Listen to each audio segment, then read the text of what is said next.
Hello students, good morning. तो students, मैंने आपको पिछले वीडियो में समुच्चयों पर आधारित चैप्टर में सार्वत्रिक समुच्चय अथवा समष्टि समुच्चय तथा इंटरवल्स यानी अंतराल के बारे में बताया था। आज मैं आपको बताने जा रहा हूँ वैन आलेख के बारे में। स्टूडेंट्स, वैन आलेख का मतलब क्या होता है? वैन आलेख का मतलब होता है कि किसी भी समुच्चय के जो कथन है उसको हम सचित्र रूप में वर्णन करें, यानी समुच्चय पर आधारित किन्हीं भी कथनों को हम बड़ी सरलता पूर्वक सचित्र वर्णन कर सकते हैं। इसका कॉन्सेप्ट क्या है? सर्वप्रथम स्विस गणितज्ञ यूलर ने समुच्चयों को सचित्र रूप से निरूपित किया। उसके बाद ब्रिटिश वैज्ञानिक जॉन वेन ने यूलर की विधि का विकास किया, यानी उसमें इम्प्रूवमेंट किया, यानी यूलर की विधि में कुछ खामियां थी, उस विधि को उन्होंने डेवलप किया। तो इस वजह से, क्योंकि जॉन वेन ने यूलर की विधि को डेवलप किया, इस वजह से इस विधि का नाम को हम लोग कहते हैं वैन आलेख यानी वैन डायग्राम। इनको स्टूडेंट्स हम वैन यूलर आलेख भी कहते हैं, क्योंकि जॉन वेन ने ही यूलर की विधि का विकास किया। इसका मेन नाम होता है वैन डायग्राम। सबसे जरूरी चीज वैन डायग्राम में क्या होता है स्टूडेंट्स? समष्टीय समुच्चय अथवा सार्वत्रिक समुच्चय, जिसको हम यूनिवर्सल सेट कहते हैं। इसका नोटेशन क्या होता है जनरली? यू या एस या हम क्या करते हैं? सबसे पहले स्टूडेंट्स ये याद रखना है कि वैन आलेख बिना समष्टि समुच्चय के नहीं बनेगा। और समष्टि समुच्चय क्या होता है? यूनिवर्सल सेट सबसे बड़ा समुच्चय होता है। किसी भी समुच्चय का सबसे बड़ा समुच्चय समष्टि समुच्चय होता है। तो स्टूडेंट्स हम क्या करते हैं? समष्टि समुच्चय को आयत के द्वारा दर्शाते हैं। समष्टि समुच्चय को किसके द्वारा दर्शाते हैं? आयत यानी रेक्टेंगल के द्वारा। आपको ये याद रखना है कि समष्टि समुच्चय को आप किसके द्वारा दर्शाएंगे? आयत के द्वारा दर्शाएंगे। और इस आयत के अंदर आप यू लिख दीजिए, एस लिख दीजिए या जाई लिख दीजिए। इस आयत के अंदर आपने यू लिख दिया, यानी समष्टि समुच्चय का चित्र। आपको ये याद रखना है कि चैप्टर में समष्टि समुच्चय या सार्वत्रिक समुच्चय का जो फिगर है वो आयत के द्वारा दर्शाएंगे यू। और सवाल में जो और सेट दिए होंगे, सवाल में कुछ और सेट भी दिए होंगे, उन सेट को हम क्या बोलेंगे? कि वो सेट उप समुच्चय है किसके? समष्टि समुच्चय। समष्टि समुच्चय सबसे बड़ा समुच्चय होता है, और समष्टि समुच्चय के अलावा सवाल में जो समुच्चय होंगे उन्हें हम बोलते हैं समष्टि समुच्चय के उप समुच्चय, यानी सबसेट ऑफ यूनिवर्सल सेट। यानी हमको मेन चीज ये याद रखनी कि समष्टि समुच्चय को आयत के द्वारा तथा समष्टि समुच्चय के उप समुच्चयों को, मान लीजिए किसी सवाल में समष्टि समुच्चय यू दिया है और उसके अलावा दो सेट दिए हैं ए और बी, तो इस यू को हम दर्शाएंगे आयत से। और ये जो अन्य समुच्चय है दो ए और बी, इनको हम या तो सर्कल या दीर्घवृत्त से दर्शाएंगे, या त्रिभुज से दर्शा सकते हैं, या अंडाकार शेप में भी दर्शा सकते हैं, ओवल्स। इसको ओवल कहते हैं अंडाकार आकृतियों में। यानी मेन चीज आपको याद रखना है कि समष्टि समुच्चय को हम कैसे दर्शाएंगे? आयत से। समष्टि समुच्चय के अलावा जो समुच्चय सवाल में मौजूद होंगे उनको हम दर्शाएंगे या तो वृत्तों से, या तो त्रिभुजों से, या तो अंडाकार आकृतियों से। ज्यादातर केस में हम किससे? सर्कल से दर्शाते हैं। लेकिन इन सारी चीजों को दर्शाएंगे कहाँ? आयत के अंदर, क्योंकि आपको अभी मैं बता चुका हूँ कि जो यू होता है वो सबसे बड़ा सेट होता है यूनिवर्सल सेट। यू के अंदर ही ए होंगे, यू के अंदर ही बी होंगे। जैसे ये ए यू के अंदर, ये बी यू के अंदर। देखिए ये इसका वैन डायग्राम है, इसका तरीका है।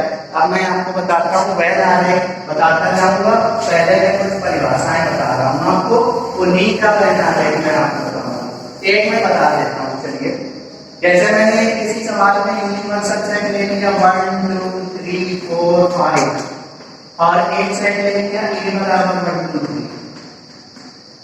हमने कहा इसका वैन आलेख बनाइए। तो देखिए इस सवाल में सबसे यूनिवर्सल सेट यू कितना है? 1 2 3 4 5 और एक अन्य सेट है ए। हमको साफ साफ समझ में आ रहा है कि ए का निर्माण यू से हुआ। तो यू यूनिवर्सल सेट है और ए क्या है? इसका सबसेट है, तो इसका हम वेन आरेख कैसे बनाएंगे? एक आयत बनाएंगे, आयत के अंदर क्या रहेगा? यू, और यू के अंदर ए। इस आयत के अंदर क्या बनाएंगे? एक सर्कल बना लीजिए, ये ए हो गया। सबसे पहले हम समुच्चयों के अवयव बनेंगे, एलिमेंट्स ऑफ यूनिवर्सल सेट सबसे पहले नहीं बनेंगे, सबसे पहले हम समुच्चयों के क्या बनेंगे? अवयव। तो ए में देखिए कितने अवयव है? 1 2 3। तो किसी भी समुच्चय के अवयवों को हम क्या करते हैं स्टूडेंट्स?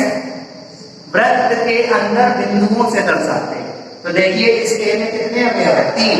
तो हमें इस वृत्त के अंदर 3 बिंदु दर्शाने हैं, 1 हो गया, ये 2 हो गया, ये 3। ये अवयव हो गए किसके? ए के। तो देखिए जो ए के अवयव है वो यू के भी अवयव है। तो 1 2 3 अगर ए में है तो 1 2 3 यू में भी है, क्योंकि यू के अंदर ही तो ए है, इस आयत के अंदर ही तो वृत्त है।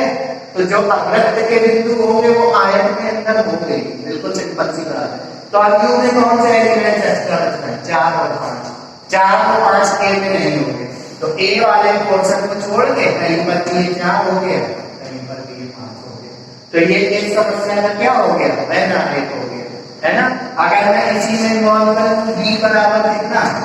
4 5। अब समझिए इसका वेन आरेख, ये यू है, यू के एलिमेंट पहले नहीं करेंगे। देखिए ए और बी, ए और बी दो अलग अलग सेट है। देखिए क्या ए और बी में कोई भी एलिमेंट कॉमन है?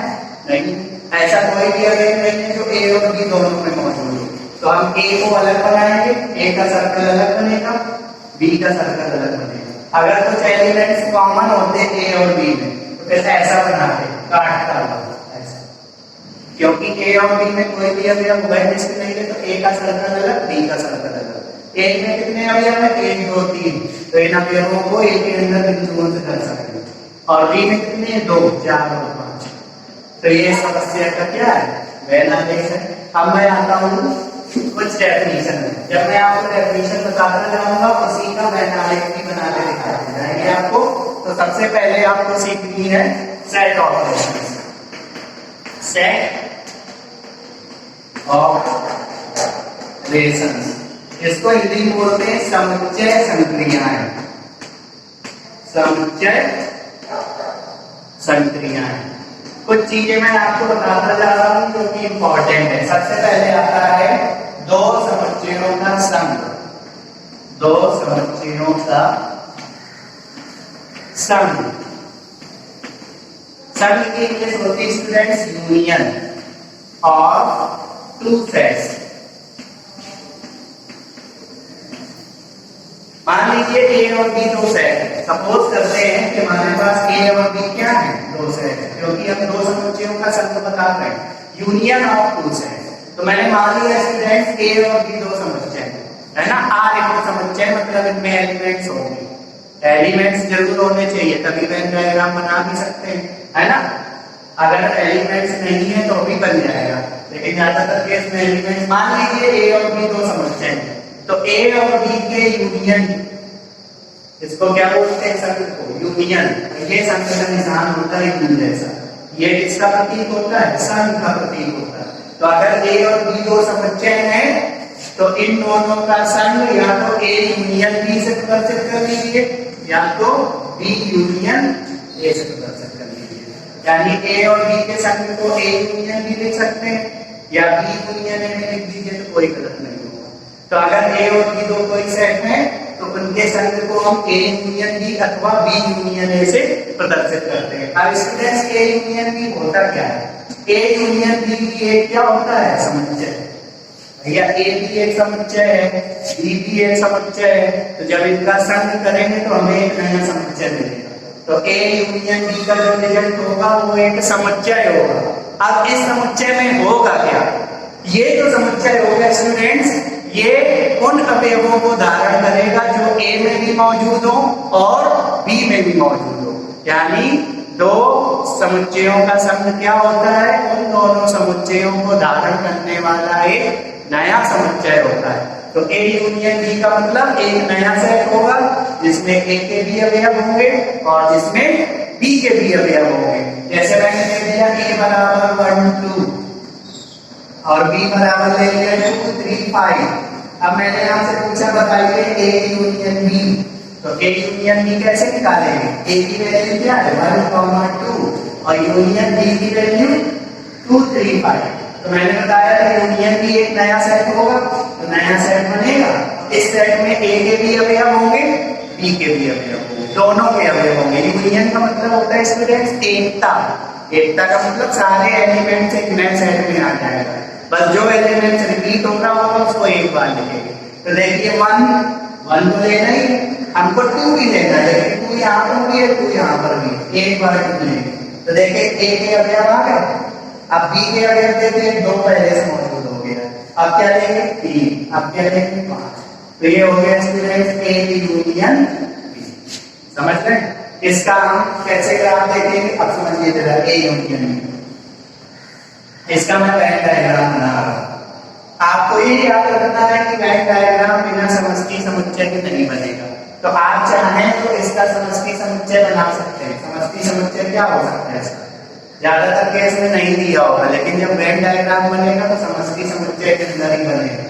तो ये मैंने क्यों बना लिया समष्टि समुच्चय। अब देखिए हमें ए यूनियन बी का क्या बनाना है? वेन आरेख। ए यूनियन बी का क्या बनाना है? वेन आरेख बनाना है। अब समझिए जरा ध्यान से कि ए यूनियन बी का हमें वेन आरेख बनाना है। तो देखिए ए और बी दोनों में एक एलिमेंट क्या कॉमन है? 2। तो अब की बार 2 सेट है, दोनों सेट के सर्कल कैसे बनेंगे? ऐसे काटते हुए सर्कल बनेंगे। क्यों? क्योंकि ए और बी दोनों में कोई एलिमेंट क्या दिख रहा है?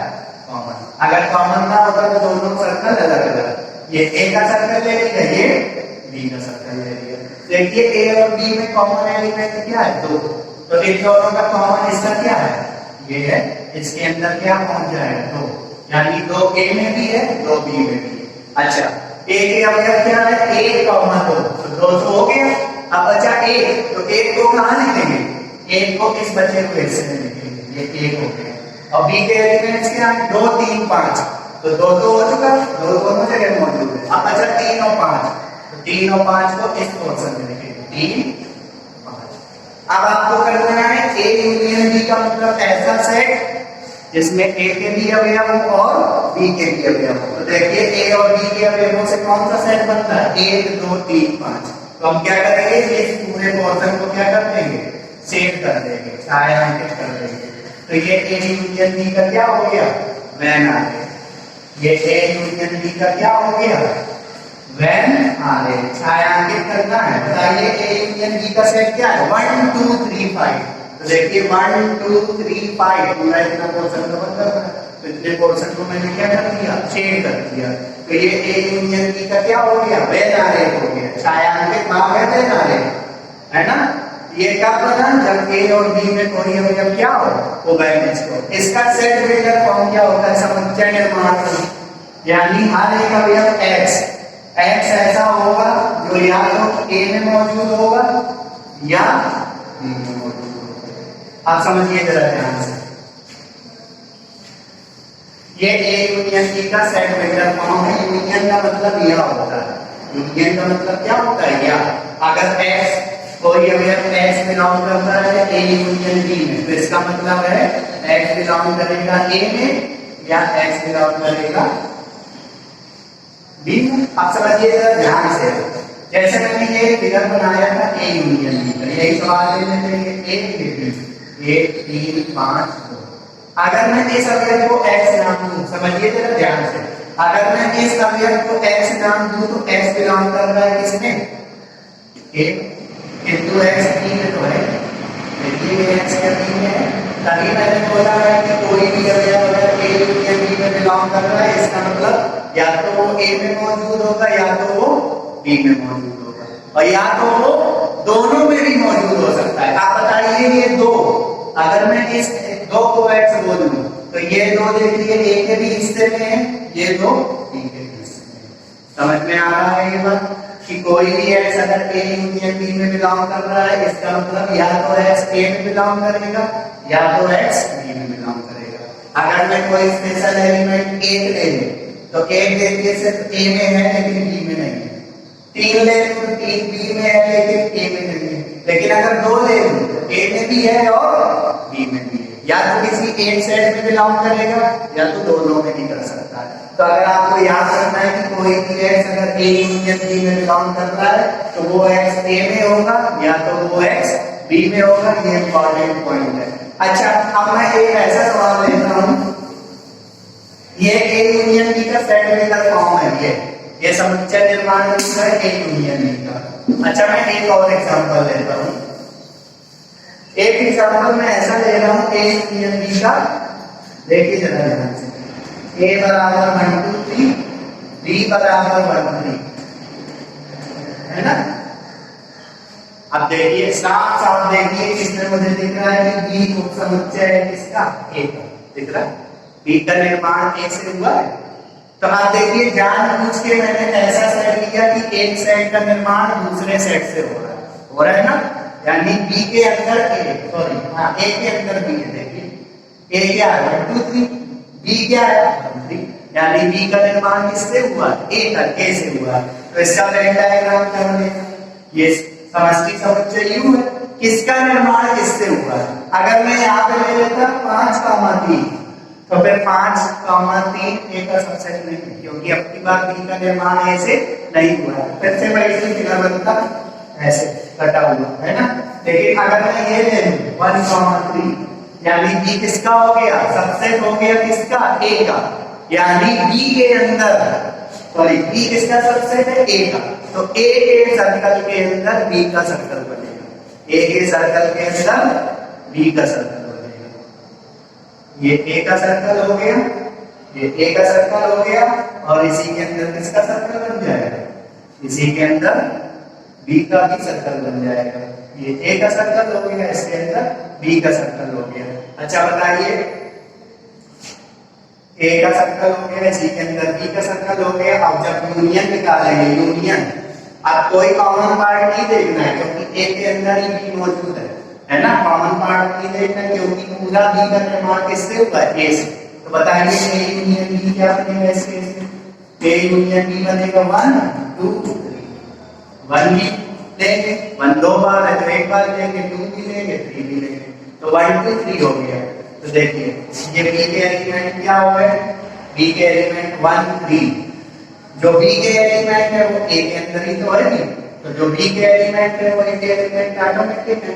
अब A के एलिमेंट में एक्स्ट्रा क्या है, तो ये A की जगह निकल जाएगा, और ये A यूनियन B क्या है 1 2 3, जिसको आप सेट कर दीजिए 1 2 3 को, ये A यूनियन B बन गया। किसका कहना है, A यूनियन B का, जब B सबसेट है किसका, A। अगर A सबसेट होता B का तो B का सर्कल ऊपर, A का सर्कल नीचे। अच्छा मान लीजिए मैंने ये ले लिया, A बराबर है 1 2 3, B बराबर है 4 5 6।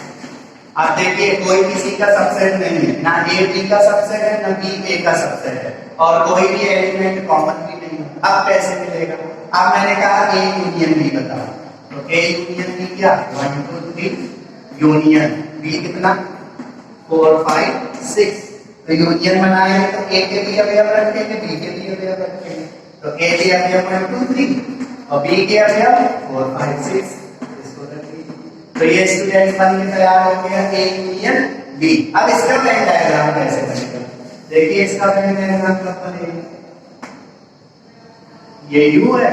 अब देखिए A और B में कोई भी अवयव कॉमन नहीं है, मतलब ऐसा कोई भी अवयव नहीं है जो A और B दोनों जगह मौजूद हो, तो दोनों सर्कल अलग अलग, A का सर्कल अलग, मतलब इनको ज्वाइन करके नहीं बनाएंगे, इनको अलग अलग बनाएंगे। तो ये A के एलिमेंट क्या है 1 2 3, B के एलिमेंट 4 5 6, और A यूनियन B का मतलब ऐसा सेट जिसमें 1 2 3 4 5 6 है। तो अब क्या करेंगे, A के सर्कल को अलग रखेंगे, B के सर्कल को अलग रखेंगे, तो ये बन गया A यूनियन B का लेना है। कब, जब A और B में कोई भी एलिमेंट उभयनिष्ठ ना हो और कोई किसी का सबसेट ना हो। तो ये हो गया दो समुच्चयों का क्या यूनियन। अगर दो से ज्यादा समुच्चय आ जाए, जैसे 3 समुच्चय आ जाए A B C, तीनों का संघ निकालने को कह दे तो A union B union C, ये कैसे बनेगा, ये भी एक सेट होगा, इसमें जो एलिमेंट लेंगे वो A के B के और C के लेंगे। 4 हो जाए 4 के एलिमेंट रखेंगे, 5 हो जाए 5 के एलिमेंट रखेंगे। बस जो एलिमेंट रिपीट होगा उसको सिर्फ एक बार लिखेंगे। तो आपको मैंने यूनियन ऑफ टू सेट्स और दो से ज्यादा सेट्स के भी यूनियन बता दिया। अब मैं आपको बताता हूँ दो समुच्चयों का सर्वनिष्ठ समुच्चय।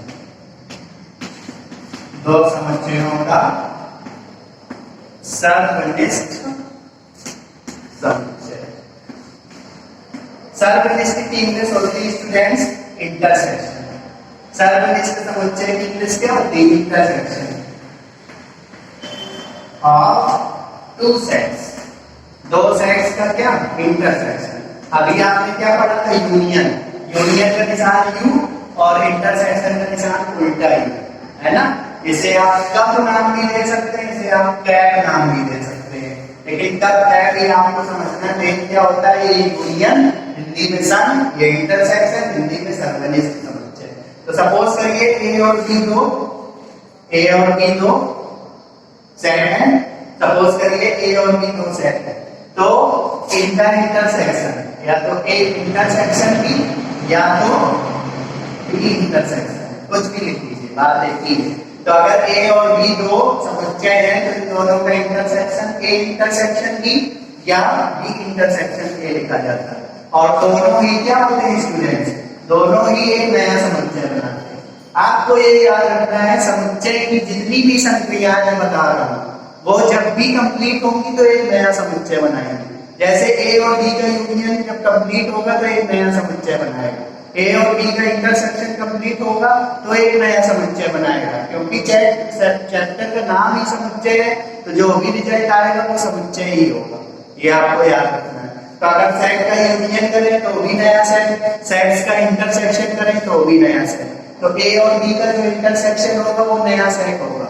और ये जो ए इंटरसेक्शन बी बनता है स्टूडेंट ध्यान दीजिए, ये जो ए और बी के इंटरसेक्शन का सेट होता है उनमें सिर्फ वही अवयव होते हैं। ए और बी के इंटरसेक्शन वाले सेट में सिर्फ वही अवयव होते हैं जो ए और बी दोनों में मौजूद हो।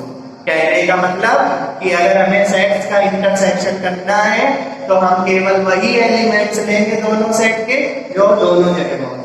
मतलब ए और बी के कॉमन एलिमेंट्स को रियल किसमें रखेंगे? ए इंटरसेक्शन बी में। जैसे मैं बता रहा हूं ए बराबर क्या?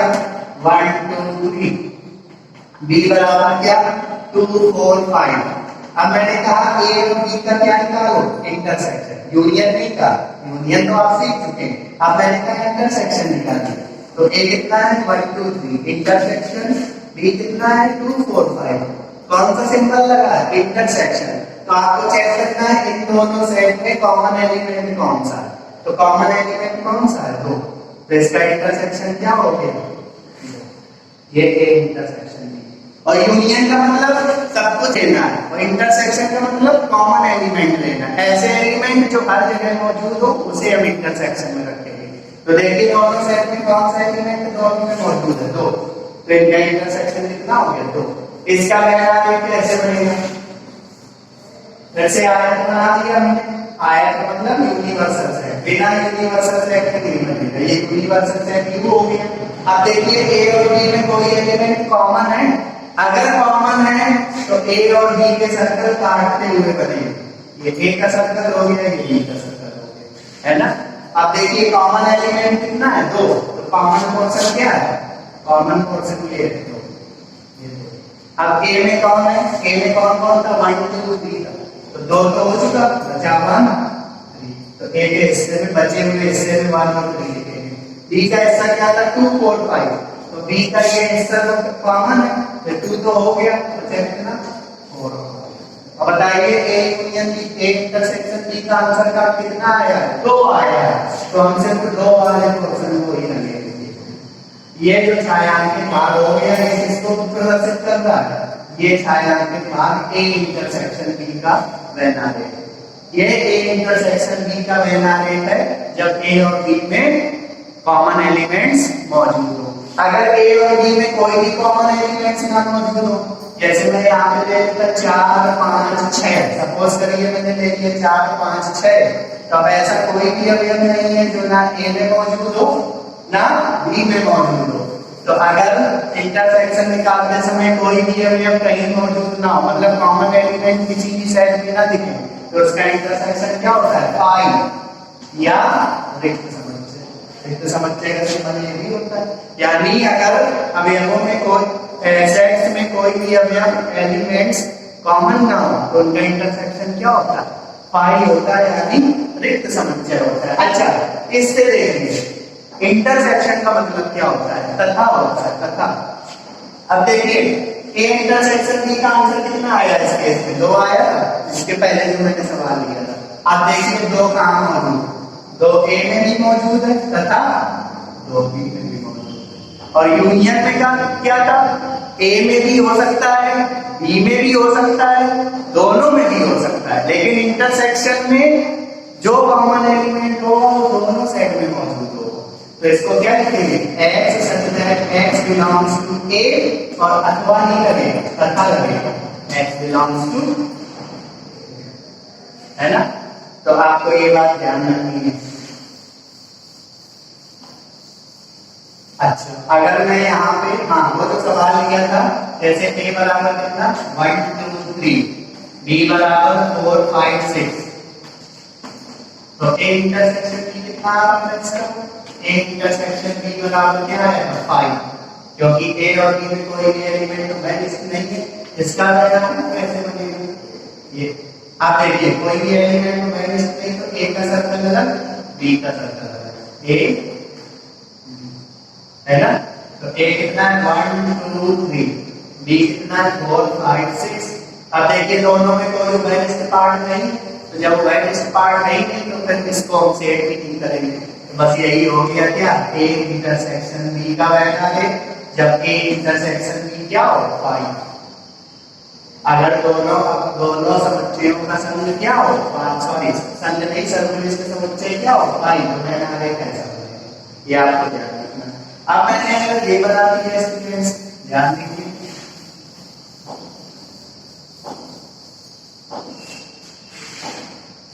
a बराबर ले लिया कितना?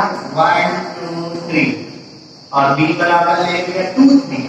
अब समझिए, मैंने कहा a इंटरसेक्शन b निकालो, तो a इंटरसेक्शन b कैसे निकालेंगे? a कितना है? 1 2 3, b कितना है? 2 3। अब देखिए दोनों सेट्स में कॉमन अवयव कौन से हैं? 2 और 3, है ना? इसका मुझे वेन आरेख बनाना है, लेकिन सोच समझ के बनाइए इसका वेन आरेख। ध्यान से देखिए, इसका वेन आरेख बनाते समय आयत बना लिया, सर्वनिष्ठ सार्वत्रिक समुच्चय U है, लेकिन देखिए इसमें b का निर्माण a से हुआ है। b और a में कॉमन एलिमेंट्स तो हैं, लेकिन b के पूरे अवयव a में मौजूद है, यानी इसमें b सबसेट है किसका? a का। b सबसेट है किसका? a का। तो ऐसा सर्कल नहीं बनेगा इसमें, ये सर्कल है, ये b सबसेट a नहीं है, ये सर्कल तब जब कुछ एलिमेंट कॉमन, b के तो पूरे अवयव a में मौजूद है, तो इसमें ये वाला फिगर नहीं बनेगा a और b का, है ना? इसमें कौन सा फिगर बनेगा? एक सर्कल के अंदर दूसरा सर्कल। तो क्या और किसका सबसेट है? b सबसेट है a का, तो ऊपर वाला सर्कल a का हुआ, नीचे वाला सर्कल b का हुआ। तो b के एलिमेंट्स क्या है? 2 3, a के एलिमेंट क्या? 1 2 3। तो देखिए a के अंदर b है, तो दूसरी तो हो चुका है, सिर्फ बचा 1, तो 1 को कहीं भी लिख दीजिए पूरे हिस्से में। अब बताइए a इंटरसेक्शन b कितना आया? 2 3, तो सिर्फ 2 3 वाला हिस्सा, यानी ये सेट करना है। ये किसका वैन आरेख है? a इंटरसेक्शन b का वैन आरेख है। a इंटरसेक्शन b का वैन आरेख है जब b सबसेट होगा किसका? a का, है ना स्टूडेंट्स? अब आगे बढ़ते हैं। और 2 से ज्यादा, अगर सेट 2 से ज्यादा है, मान लीजिए किसी सवाल में 3 सेट है, a b और c, तो a b और c 3 सेट है, अगर तीनों का इंटरसेक्शन निकालना है तो हम क्या करेंगे? तीनों सेट में चेक करेंगे कॉमन एलिमेंट क्या है, जो कॉमन एलिमेंट होगा उसी को सेट के अंदर लेते हैं। अगर तीनों सेट में कोई भी कॉमन एलिमेंट नहीं है तो फिर इसका इंटरसेक्शन होगा वो क्या होगा? 5 होगा, है ना स्टूडेंट्स? अब आगे आते हैं, बात करते हैं किसकी? कॉम्प्लीमेंट ऑफ ए सेट, यानी पूरक समुच्चय। पूरक समुच्चय सिर्फ एक ही सेट का बनता है, एक सेट होगा, उसका पूरक समुच्चय पूछेगा। तो मान लीजिए ए कोई सेट है, कैपिटल ए कोई सेट है, तो ए के पूरक समुच्चय को किससे प्रदर्शित करते हैं? ए डैश या ए कॉम्प्लीमेंट, ए की पावर में सी लगा दीजिए, इसको पढ़ेंगे कॉम्प्लीमेंट ऑफ ए। पूरक समुच्चय की इंग्लिश क्या होती है? Complement set. तो अगर कोई भी सेट ए है तो इसके पूरक समुच्चय को या तो ए डैश से या ए कॉम्प्लीमेंट से या ए बार से प्रदर्शित करते हैं। सबसे ज्यादा कौन सा प्रदर्शित होता है? ए डैश, है ना? अच्छा, तो ए डैश बराबर क्या होता है? ये भी एक सेट होता है। अब इसको समझिए, ये एक समुच्चय है। अगर इसका मुझे वेन आरेख बनाना है, इसका मुझे अगर वेन आरेख बनाना है तो स्टूडेंट्स कैसे बनाएंगे? सबसे पहले यूनिवर्सल सेट बनाएंगे। यूनिवर्सल सेट का मतलब आयत, ये यूनिवर्सल सेट। और यू के अंदर क्या होगा? ए होगा, ये ए का सर्कल हो गया। अब इस ए के अंदर वाले हिस्से में क्या होंगे? एलिमेंट्स। तो ए डैश का मतलब क्या होता है? ए डैश का मतलब होता है कि यूनिवर्सल सेट के वे अवयव। ध्यान दें, ए डैश का मतलब होता है u माइनस ए। ए डैश का मतलब u माइनस ए। बी डैश का मतलब u माइनस बी, जहां पे u क्या है? Universal set. सी डैश का मतलब u माइनस सी। तो ए डैश का मतलब है u माइनस ए। u माइनस ए का मतलब u में a को घटाना नहीं है। इसका मतलब है u के वे अवयव जो a में मौजूद ना हो, यानी u का वो हिस्सा जो a में मौजूद ना हो। तो देखिए u का ये हिस्सा, ये अंदर वाला हिस्सा, u का अंदर वाला हिस्सा तो a कवर नहीं है। तो ऐसा कौन सा हिस्सा u का है जो a को कवर नहीं कर रहा है? ये जो हिस्सा है ए का क्या होगा? कॉम्प्लीमेंट, क्योंकि इतना हिस्सा तो ए बना रहा है। इस सर्कल को छोड़ के ये जो पूरा हिस्सा है ये क्या है? ए डैश होगा। तो ए डैश का मतलब क्या होता है? ए डैश में सिर्फ स्टूडेंट ऐसे एक्स आ सकते हैं, सिर्फ वही एक्स आ सकते हैं जो किसमें बिलोंग करें? यू। ए डैश का मतलब हमें ऐसे एक्स चाहिए जो एक्स कहाँ पे मौजूद हो? यू में। और कहाँ मौजूद ना हो? ए में। तो अगर आप क्या समझे? किसी भी सेट का कॉम्प्लीमेंट का मतलब यूनिवर्सल सेट से, यूनिवर्सल सेट के वो एलिमेंट जो उस सेट में ना मौजूद हो वही उस सेट का क्या होता है? कॉम्प्लीमेंट, यानी पूरक समुच्चय। यानी ए डैश को आप क्या बोलेंगे? u माइनस ए बोलेंगे। और ये ए डैश का क्या है? वेन आरेख। अब स्टूडेंट्स बात आती है दो समुच्चयों के अंतर की। दो समुच्चयों के अंतर की, तो जैसे a और b दो समुच्चय हैं तो इनका अंतर क्या होगा? या तो a माइनस बी, और या तो अगर a में b का अंतर करेंगे तो a माइनस बी, और b में a का अंतर करेंगे तो b माइनस। ध्यान दीजिए, a माइनस बी और b माइनस a आपस में बराबर नहीं होंगे। आप छोटी क्लास से पढ़ते चले आ रहे हैं कि अगर 6 में 8 घटाएं तो -2 आता है, 8 में 6 घटाएं तो +2 आता है। यानी रिजल्ट सेम नहीं है। तो a माइनस बी अलग चीज है, b माइनस a अलग चीज है। तो सपोज करते हैं कि a और b दो क्या है? समुच्चय। तो अगर a में b का अंतर करेंगे तो लिखेंगे a माइनस बी, और b में a का अंतर करेंगे तो क्या लिखेंगे? b minus a। तो a माइनस b क्या होगा? a माइनस b भी एक सेट होगा, है ना? आप समझिए जरा, a माइनस b का मतलब होगा एक नया सेट। वो नया सेट कैसे बनेगा? वो नया सेट ऐसे बनेगा, आपको बस ये सोचना है a माइनस बी का मतलब a के वे अवयव जो b में शामिल ना हो। मतलब हमें a के वे एलिमेंट्स देखने हैं जो b में मौजूद ना हो, यानी a के वे अवयव जो b में शामिल ना हो वो a माइनस बी के सेट में होंगे। समझ रहे हैं? तो a माइनस बी का मतलब ऐसे x सच दैट जो x बिलोंग करे a में, लेकिन x बिलोंग ना करे किसमें? अब इसका वेन आरेख बनाते हैं। सपोज करिए ये यूनिवर्सल सेट है, ये एक सेट A है, ये एक सेट, ये यूनिवर्सल सेट है, ये एक सेट A है, ये एक सेट B है। ये जान लीजिए मैंने ऐसे सेट बनाए जिनका कुछ पोर्शन कॉमन है, मतलब A और B में कुछ अवयव बैलेंस्ड है, सब नहीं कुछ अवयव बैलेंस्ड है। तो a माइनस बी का मतलब क्या होता है? a माइनस बी का मतलब a का वो हिस्सा जो b में ना हो। तो देखिए a के दो हिस्से बने, बहुत ध्यान से देखिए, ए का एक हिस्सा ये बना और एक हिस्सा ए का ये है। एक ये छोटा सा हिस्सा है, एक ये बड़ा सा हिस्सा है, लेकिन ये जो छोटा सा हिस्सा है वो बी में आ रहा है, तो हमें ए का वो हिस्सा चाहिए जो बी में शामिल ना हो। ए का सिर्फ ये जो पोर्शन जिसको मैंने सेव किया है वो बी में शामिल नहीं है।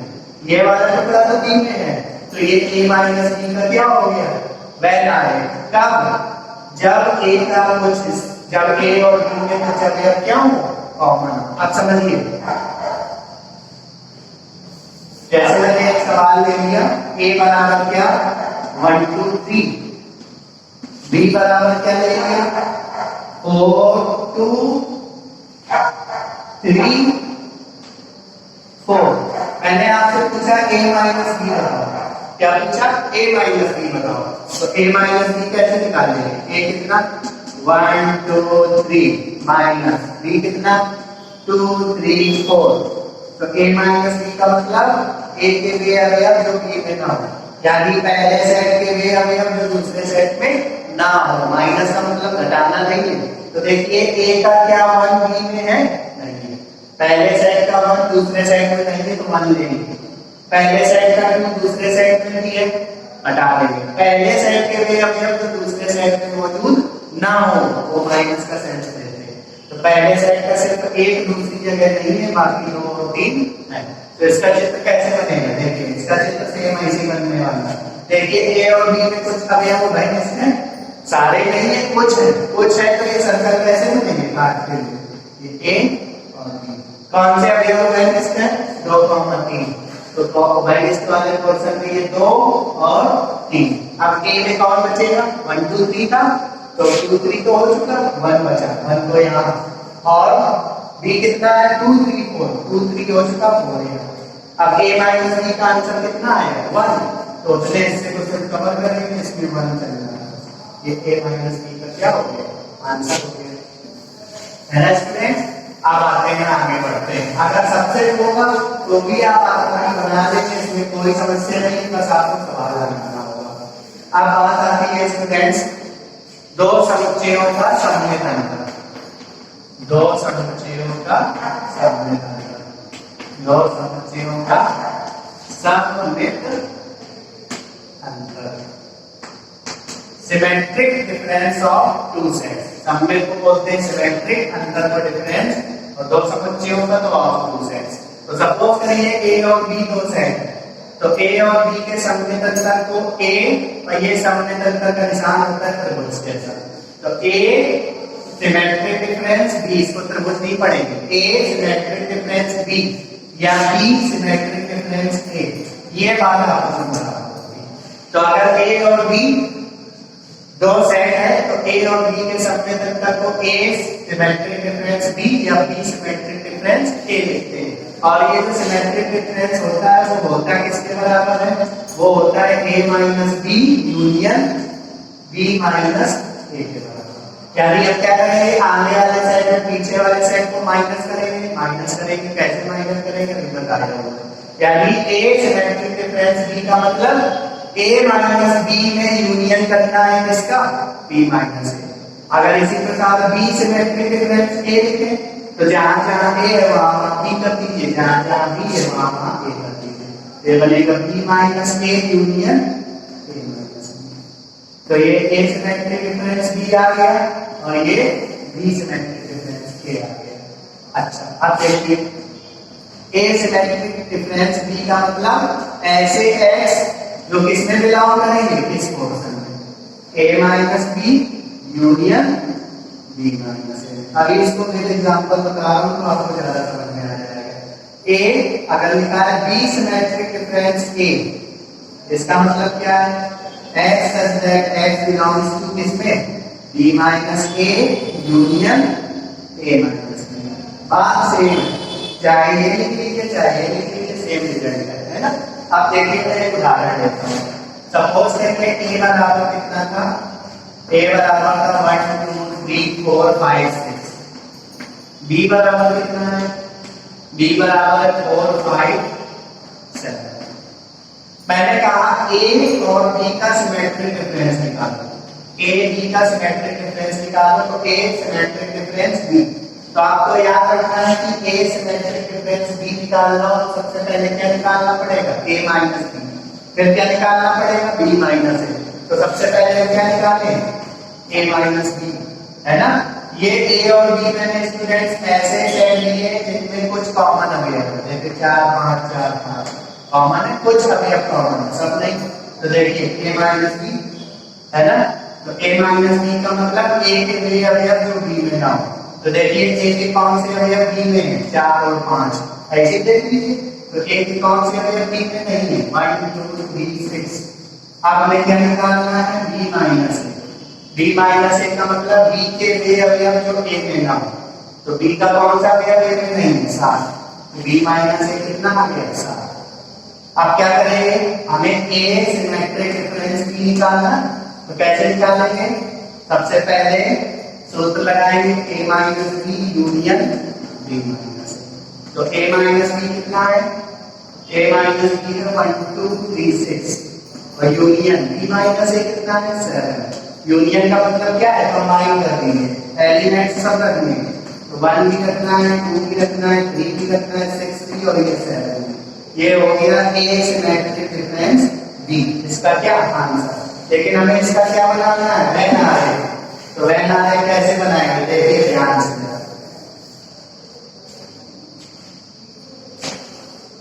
ये यूनिवर्सल सेट ले लिया, ये यूनिवर्सल सेट ले लिया यू। अब देखिए ए और बी में कुछ अवयव वेनिस्ट है, तो सर्कल कैसे बनेंगे काटते हुए ऐसे। ये ए का सर्कल ये बी का सर्कल।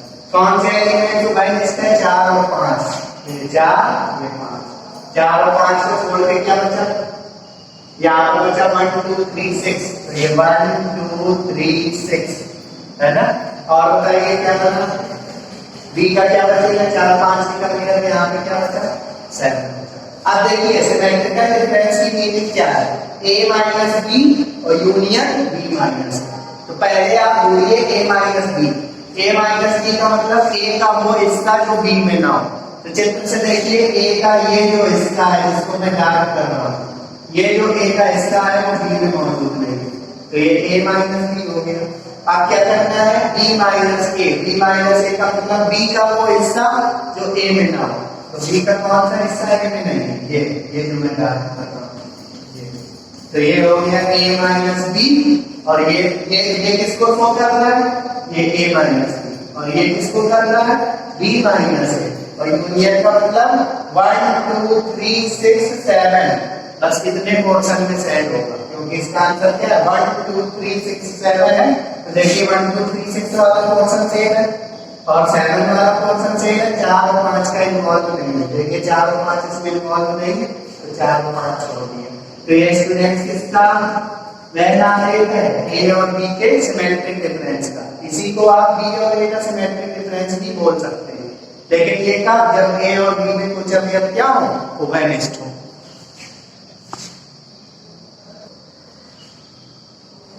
सो स्टूडेंट्स आज के वीडियो में मैंने आपको समुच्चयों पर आधारित मेरिट डायग्राम और समुच्चय की संक्रियाओं के कुछ इंपॉर्टेंट डेफिनेशंस और उनके वेन आरेख बताए हुए हैं। अब मैं अगले दिन इसी पर आधारित कुछ सवाल और कुछ और प्रॉपर्टीज आपसे डिस्कस करूंगा। Thank you.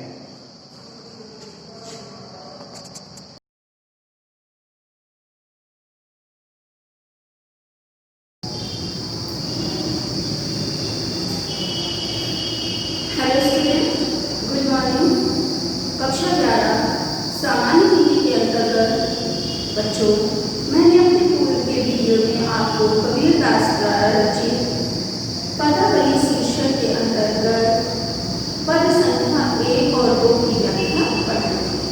बच्चों, आज इस वीडियो में मैं आपको पद संख्या 3, 4 और 5 की व्याख्या पढ़ाऊंगी। तो आप सभी बच्चे अपनी सामान्य हिंदी की पुस्तक में काव्यखंड में संकलित पदावली शीर्षक को निकालकर उसकी व्याख्या मेरे साथ पढ़ें। तो पद संख्या 3 है, पंडित बात बदनते झूठा, राम कहाँ दुनिया गति पावे, खाण कहाँ मुख मीठा,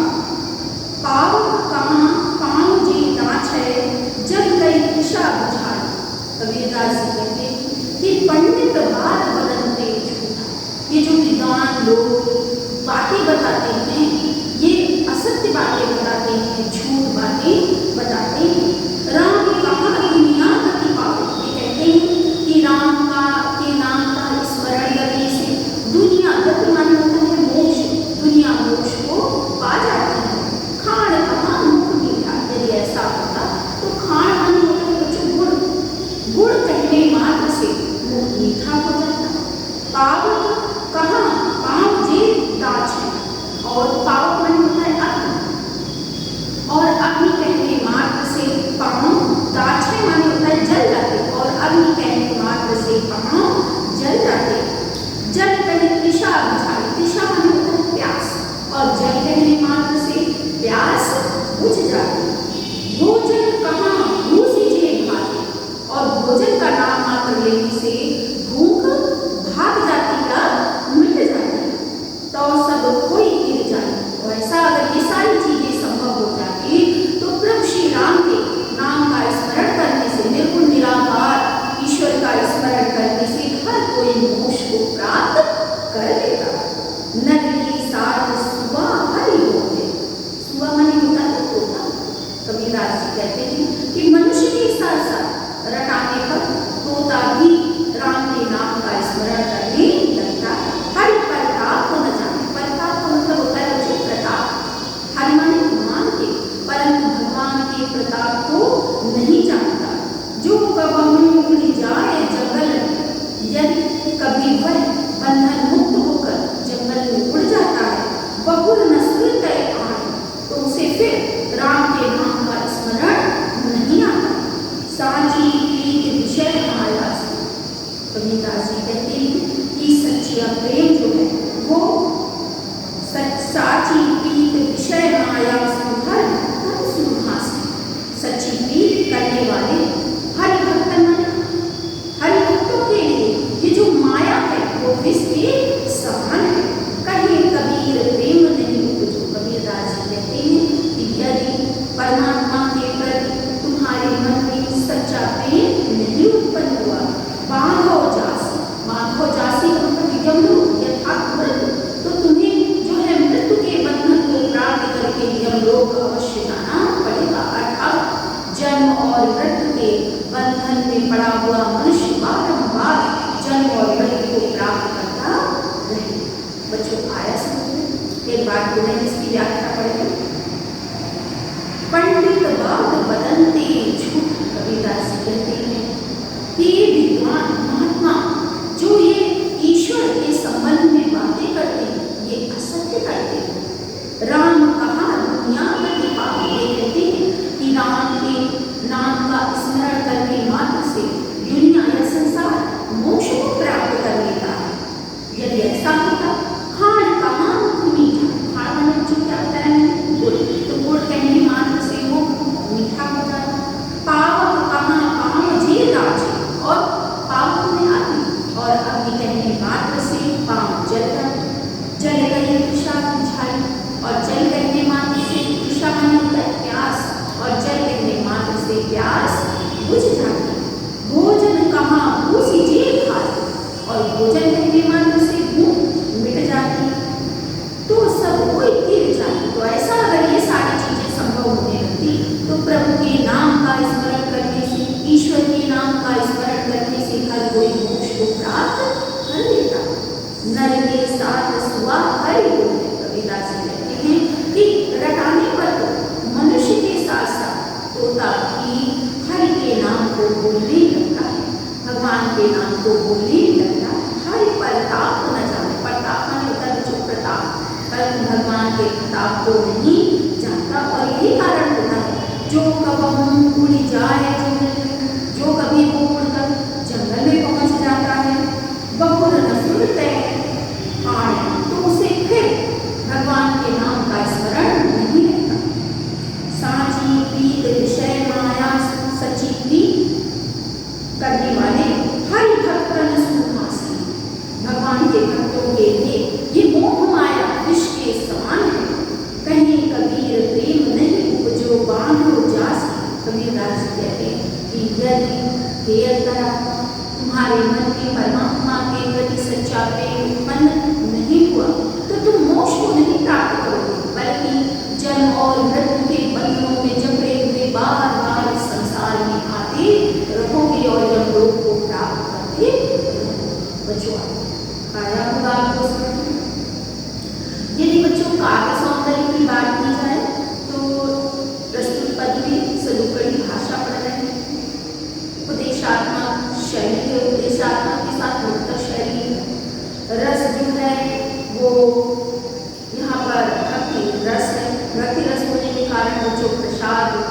गुण है। और अलंकार की बात अगर करें तो अनुप्रास अलंकार है। लक्षणा शब्द से तो बच्चों आगे होगा समझ में। अब हम आते हैं पद संख्या 4। तो अब इसकी व्याख्या पढ़ेंगे बच्चों। पद संख्या 4, हम न मरे मरी है संसार। कबीरदास जी कहते हैं कि हे परमात्मा, हे ईश्वर, हम न मरे मरी है संसार, मैं मृत्यु को प्राप्त नहीं होऊंगा, बल्कि ये संसार मृत्यु को प्राप्त हो जाएगा। हमको मिलिया जिलावा न हारा, हमको तो जीवन देने वाला स्वयं परमात्मा मिल गया है। अब न मरे मरने मन माना, मैंने तो मन ही मन मान लिया है कि अब मेरी मृत्यु नहीं होगी। ते मुँह जिन राम न जाना, मृत्यु तो उनकी होती है जो ईश्वर को जान नहीं पाते, ईश्वर के वास्तविक स्वरूप का ज्ञान नहीं कर पाते। साकट मरे संत जन जीव, साकट माने होता है बच्चों शक्ति के उपासक, साकट माने होता है सत्य के उपासक।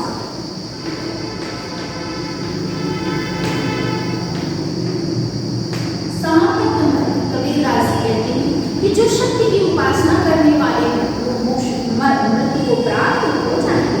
संत जन जीव, परंतु जो संत है वो तो सदैव के लिए जीवित बने रहते हैं। भरी भरी राम रसायन पी, और अपनी जीवा से भगवान के नाम रूपी स्मरण के रस को सदैव पीते रहते।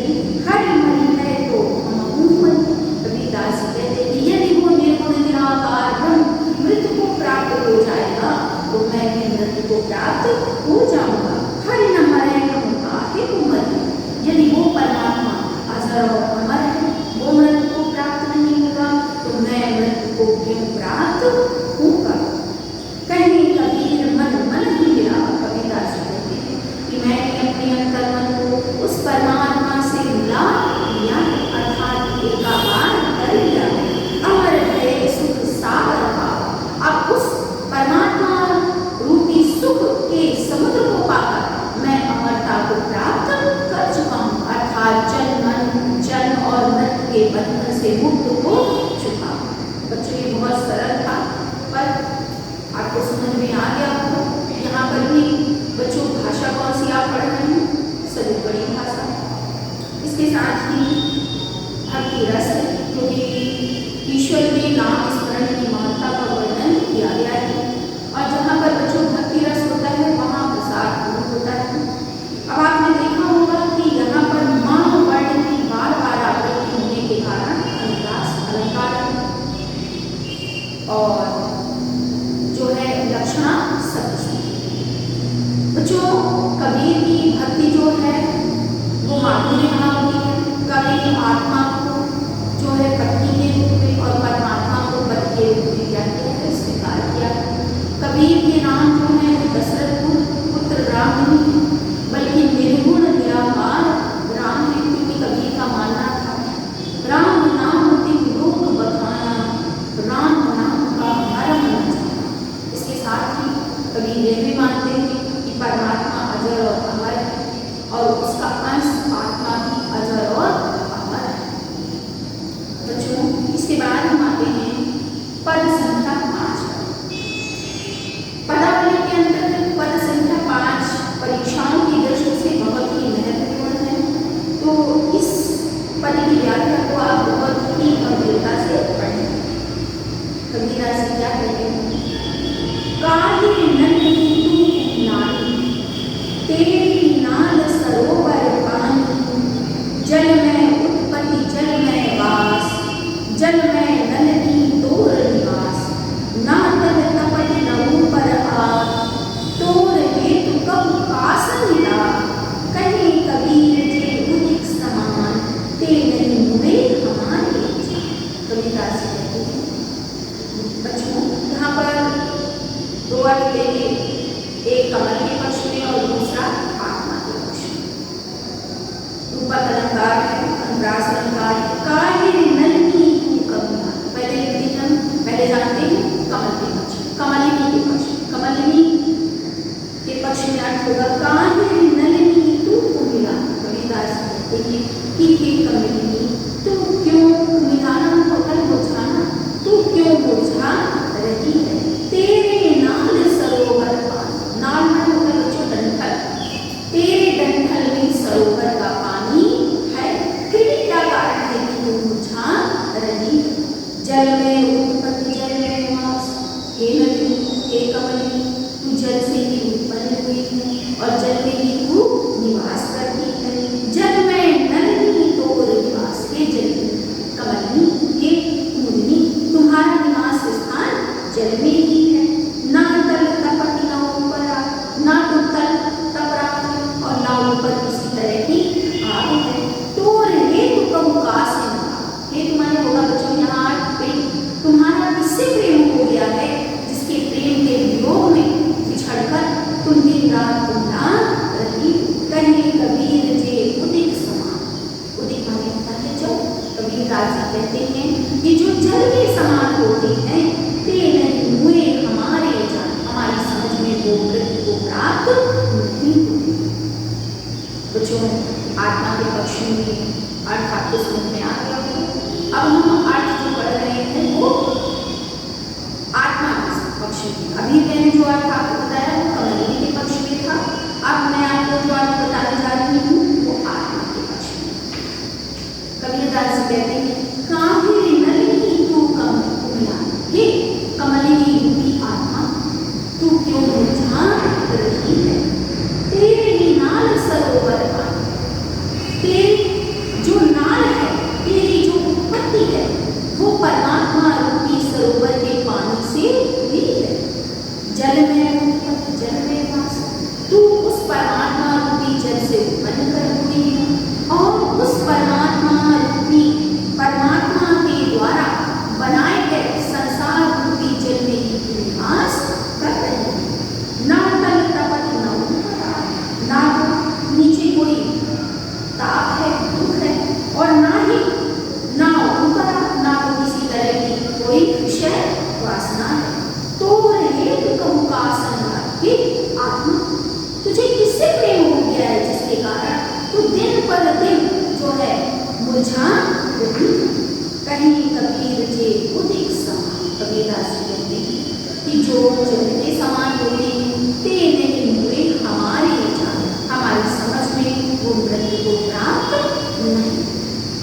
तो बच्चों पद संख्या 5 की व्याख्या भी आपकी समझ में आ रही होगी। बच्चों इस पद की में भी जो भाषा है वो सदुपड़ी भाषा है, अनुप्रास और ऊपर अलंकार है। इसके साथ ही बच्चों जो रस है वो भक्ति रस है, भक्ति और शांत रस होगा, विसार गुण है और लक्षणा शब्द शक्ति का, व्यंजना शब्द शक्ति का क्या है प्रयोग किया है, क्योंकि कहा कुछ और गया है और भाव कुछ और है। मुझे आशा है कि आज जो मैंने व्याख्या आपको पढ़ाई है वो समझ में आ रही होगी। तो जो मुख्य बिंदु इस पदों की व्याख्याओं का निकल कर रहा है वो सबसे पहले आप ध्यान रखिए कि यहाँ पर छंद जो है वो गेय है। कौन सा छंद है बच्चों? गेय है। जैसे साथी जब हमने आपको पढ़ाया था तो उसमें दोहा छंद था, परंतु पदावली जो है उसमें गेय पद है। भाषा कबीरदास की मैं बता ही चुकी हूँ बार बार, कौन सी भाषा है? सदुपड़ी भाषा। बच्चों कबीरदास का जो जीवन परिचय है वो मैं उसके नोट्स आपको पीडीएफ के थ्रू आप तक पहुँचा दूँगी, तो आप अपनी CW फर्स्ट कॉपी पे इसे क्या करेंगे? नोट करेंगे।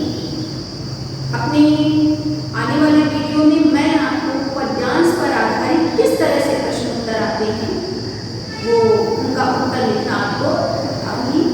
आज के लिए